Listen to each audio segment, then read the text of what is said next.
morning everybody. Welcome to my channel Botanical Diary 23. Botanical Diary 23 তে আপনাদের সকল দর্শক বন্ধুদের জানাই অনেক অভিনন্দন। দর্শক বন্ধু, আপনারা দেখতে পাচ্ছেন, আপনারা আমার এই গাছগুলো আগেই দেখেছিলেন। এই গাছগুলো আগেই আমার করিডোরে দেখেছিলেন। এগুলো আপনাদের সাথে অনেক পরিচিত গাছ, যেগুলো আমি লাগিয়েছিলাম, স্নেক প্ল্যান্ট হিসেবে লাগিয়েছিলাম। এটা হলো আমার দক্ষিণ দিক এবং আমার এই দিকটা হলো, এটা হলো পূর্ব দিক, যার ফলে দক্ষিণ দিকে এই রোদ্দুরটা ভালোভাবে পড়ে বলে এই গাছগুলো সারা বছর একই রকমভাবে গ্রো করে যায়। আজকের আপনারা থাম্বনেল দেখে জানেন আমি কোন গাছ সম্পর্কে আপনাদেরকে দেখাচ্ছি। আজকে আমি দেখাচ্ছি যে গাছগুলো আমার নর্থের দিক করে, এই গাছগুলো আমার নর্থের দিক করে থাকে এবং পশ্চিম দিক করে থাকে।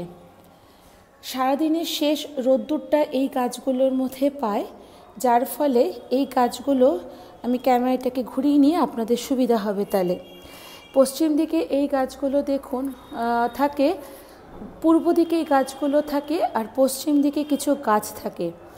এই গাছটা দেখতেই পাচ্ছেন, এগুলো একটা ভেরিয়েটেড প্ল্যান্ট, এগুলো দেখতে পাচ্ছেন অনেক প্ল্যান্ট ছিল। দেখুন এই কদিন রৌদ্রে গাছটা বর্ষাকালে সবথেকে ভালো হয় এবং প্রচণ্ড রৌদ্রে দেখুন অনেক গাছটা হালকা হয়ে গেছে। এটা কিন্তু আরও বেশি পাতা ছিল, আপনারা মাটি দেখে বুঝতে পারছেন। একদমই ওই দিকটাতে এত বেশি হাওয়া, উত্তর দিকটাতে, যে যার ফলে এত হাওয়াতে গাছগুলো যেন কেমন শুকনো শুকনো হয়ে গেছে।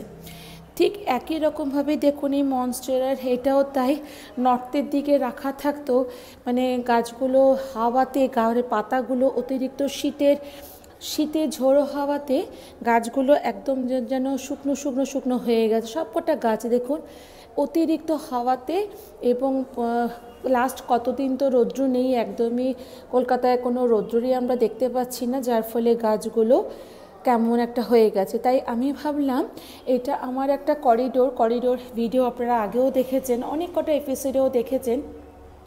করিডোর ভিডিওতে ভাবলাম এই দিকটাতে দেখুন একবার দেখাই। এদিকে একটা উত্তর দিকে জানলা, কিন্তু অল্প জানলা ভাগ আছে, হাওয়া আসবে, ভাবলাম কম হাওয়াতে এই গাছগুলোকে আমি রাখার চেষ্টা করেছি।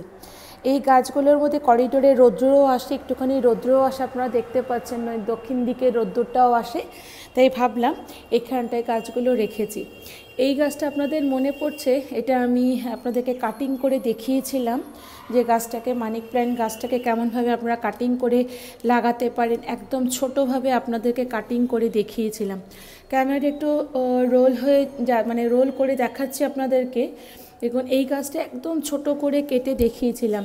দেখুন এটাও কিন্তু রাখা ছিল, এতদিন রাখা ছিল আমার দক্ষিণ দিকের, উত্তর দিকের জানলার দিকে রাখা ছিল, যার ফলে দেখুন এটাও কিন্তু এমনিতে জানুয়ারি মাসটা খুব একটা মানি প্ল্যান্ট গাছ বাড়ার জন্য খুব একটা ভালো হয় না। জানুয়ারি চলে গেলেই দেখবেন মানি প্ল্যান্ট গাছগুলোতে অনেক নতুন নতুন আবার পাতা আসছে। আর এই মানি প্ল্যান্টটা আপনাদের মনে আছে, আপনাদের সামনেই আমি এটা করে দেখিয়েছিলাম, স্টিক লাগিয়ে, মস্টিক। দেখুন এই সময় কিন্তু প্রচুর পাতা আসার দরকার, কেন আমি এটাকে কেটে দিয়েছিলাম, কিন্তু সেরকমভাবে হাওয়াতে জানুয়ারি মাসে কখনোই এই গাছগুলো সেরকমভাবে বাড়ে না। ঠিক একই রকমভাবে এই স্নেক প্ল্যান্টটা দেখুন এত হাওয়া হয়েছিল, দেখুন হাওয়াতে এটা ভেঙে যায়, এখান থেকে ভেঙে যায়, দেখতে পাচ্ছেন। এইটাকে আমি আবার একটা নতুনভাবে একে লাগানোর চেষ্টা করব, দেখা যাক কতটা করে উঠতে পারি। এইটা আরেকটা গাছ দেখুন, সবথেকে যেটা ভালো ব্যাপার, গাছটা দেখুন, এই গাছটা দেখেন অজস্র লাল লাল লাল লাল হয়ে গেছে। কেউ বলতে পারবেন এটা কেন হয়েছে? এই গাছটা আমার রাখা থাকে একদম পূর্ব দিকে, যত সামান্য সকালে অল্প রৌদ্র পায়, খুবই অল্প পার্শিয়াল, কেন পাশে বিল্ডিং থাকাতে খুব একটা রৌদ্র পায় না। তো গাছটা অনেক বড় গাছ ছিল, বুঝতে পারছি না গাছটা কেন এরকম হয়ে যাচ্ছে। আপনাদের আইডিয়া থাকলে একটু বলবেন। দেখেন প্রত্যেকটা পাতায় লাল লাল লাল লাল হয়ে যাচ্ছে। তো নার্সারিতে গিয়ে জিজ্ঞাসা করেছিলাম, তো আমারও মনে হলো এটা একটুখানি কম রৌদ্র পেলে ভালো, এবং একটুখানি মনে হচ্ছে সার দিতে হবে বা কেন হয়েছে আমি প্রপার রিজনটা বুঝতে পারছি না। যদি আপনাদের কোনো আইডিয়া থাকে কাইন্ডলি আমাকে কমেন্ট করে জানাবেন। এবং আমাকে বলল এটা একটু একটা মানে হালকা জায়গা যেখানে শুধু একটা আলো খুব বেশি প্রয়োজন নেই, যেখানটায় শুধু হাওয়া আসবে এরকম জায়গাতে রাখার জন্য বলল। এবং দেখুন এখান থেকে ফিলোডেন্ড্রন বলে এটাকে, দেখুন এখান থেকে কত আবার লাল লাল রঙের এগুলো সব গাছগুলো বেরিয়েছে। আর লাস্ট যেটা আরেকটা ভেরিয়েটেড প্ল্যান্ট, এটা আপনাদেরকে ছোট ছোট পাতা দেখুন, এইটা একই ধরনের পাতা আরও প্রথম দিকে আপনাদেরকে আমি দেখিয়েছিলাম, একই ধরনের পাতা কিন্তু এইগুলো দেখুন ছোট ছোট পাতা ভেরিয়েটেড প্ল্যান্ট। এইটারই আরেকটা যেটা আছে চলুন দেখাই আপনাদেরকে। এইটা দেখুন, এটা কিন্তু ভেরিয়েটেড না, এটা নর্মাল। এটার মধ্যে কোনো প্ল্যান্টগুলোর মধ্যে কোনো সাদা দাগ করা নেই, ভাইরাস দেখুন এইটার মধ্যে সাদা ভেরিয়েটেড। যেটা আপনাকে দেখালাম ওইটা আর আগেরটা একই গাছের ভ্যারাইটি। এই গাছটা বর্ষাকালে সবথেকে ভালো হয়। এবং যেটা কথা সেটা হলো আপনি যদি এই গাছটাকে একটু সামান্য যদি এরকমভাবে ভেঙে নিয়ে লাগিয়ে দেন দেখবেন তাতেই কিন্তু গাছটা ধরে নিয়েছে। যাই হোক, এইরকমভাবে আমি এই নর্থের দিক করে এই যেহেতু হাওয়া আসবে শুধু, খুব একটা রোদ্দুর এখানটায় প্রয়োজন নেই, তাই ভাবলাম গাছগুলোকে এই সিঁড়ির মধ্যে আমি এরকমভাবে সাজিয়ে রেখেছি। কেমন লাগছে সিঁড়িটা দেখে আমাকে বলবেন। এবং দেখুন হাওয়া যথেষ্ট কিন্তু আসছে, আলো বাতাস আসছে, দেখা যাক এইদিকে রেখে কতটা গাছগুলো ভালো হয়, একবার চেষ্টা করে দেখি গাছটা কতটা ভালো হয়। আর এই এরকমভাবে পুরো জায়গাটা জুড়ে, এটা যেহেতু আমার ফ্ল্যাট তাই খুব বেশি গাছ তো রাখা অসম্ভব ব্যাপার, তাও যতটুকুনি পারি গাছ দিয়ে এরকমভাবে রেখে সাজাই।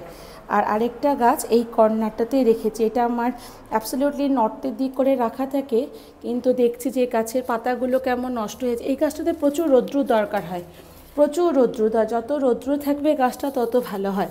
কিন্তু আপনি এটাকে যদি সেমি শেডেও রাখেন তাতে কোনো অসুবিধা হয় না। তো রোদ্দুরে রাখলে গাছের পাতার রঙটা ভালো হয়। এবং এই যে শুকনো, এটা না একটা মানে বেশি রোদ্দুরে রাখা ছিল বলে আমি নর্থের দিকে নিয়ে গিয়ে রেখেছিলাম। সাউথ, নর্থ, ইস্ট, ওয়েস্ট সব দিক ঘুরিয়ে ফিরিয়ে গাছগুলোকে রাখার চেষ্টা করি যাতে গ্রোটা ভালো হয়। যাই হোক, গাছের গ্রোটা খুব খারাপ হচ্ছে না, সার মাঝে মধ্যে দেওয়া হয়, জলও খুব কম লাগে। এই প্রত্যেকটা গাছের বৈশিষ্ট্য, প্রত্যেকটা গাছে কিন্তু জল খুব কম লাগে, খুব বেশি জল লাগে না। ভিডিওটি কেমন লাগলো জানাবেন। আপনাদেরকে আমি দেখালাম যে আজকে নর্থের দিক করে যে কাজগুলো ছিল এবং পূর্ব দিক করে যে কাজগুলো ছিল, পূর্ব পশ্চিম করে যে কাজগুলো ছিল, সেগুলোকে আমি আমার করিডোরের মধ্যে নর্থের দিক করে করিডোর এবং সাউথের দিক করে পার্শিয়াল সানলাইটটা মোটামুটি পাবে, এরকম পূর্ব দিকেরও কিছুটা রোদ্দুর পাবে, এরকমভাবেই কিন্তু আমি গাছগুলোকে দেখালাম। ভালো লাগলে অবশ্যই আমাকে কমেন্ট করে জানাবেন যে গাছের ভিডিওটা আপনাদের কেমন লেগেছে।